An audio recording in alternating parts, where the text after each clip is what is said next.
ஆக்சுவலாக ஒரு கிராமத்தில் ஒரு நாடகம் மாதிரி தான், சரியா? ஒரு கிராமத்தில் வந்துட்டு ஒரு பாட்டி இருக்காங்க. அவங்க வந்து அவங்க பேர குழந்தைங்க,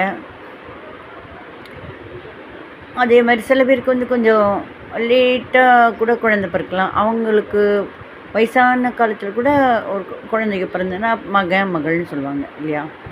இல்லை அவங்களுக்கு சின்ன வயசுலேயே குழந்தை பிறந்தா இப்போ வந்து அவங்களுக்கு பேரன் பேத்தி, கிராண்ட்சன், கிராண்ட் டாட்டர் அப்படி வருவாங்க இல்லையா? அந்த மாதிரி, சரிங்களா? அதை வச்சு என்னென்னு பார்க்கலாமா? என் மக சாமி கும்பிட்றா, தினம் சாமி கும்பிட்றா. மக இந்த இடத்துல என்னுடைய பேத்தின்னு கூட சொல்லலாம். என் பேத்தி தினம் சாமி கும்பிட்றா. என்னுடைய பேரன் தினம் சாமி கும்பிட்றான்.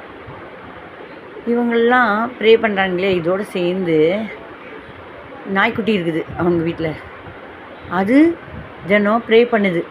இதை பார்க்கலாமா? அவன், அவள், அது.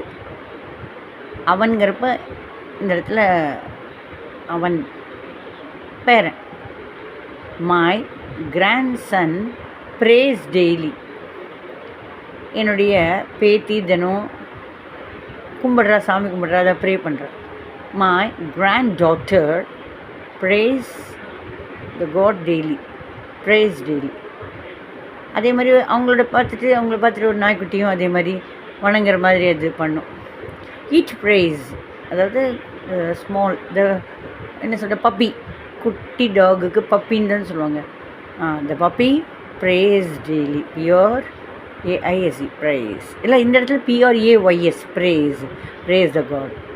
ப்ரே அப்படின்னா கும்பிடுறது, ப்ரேஸ் அப்படின்னா புகழறது. இந்த இடத்துல ப்ரேஸ், பிஆர்ஏஒய்எஸ். நெக்ஸ்ட்டு கிளாஸில் பார்க்கலாம்.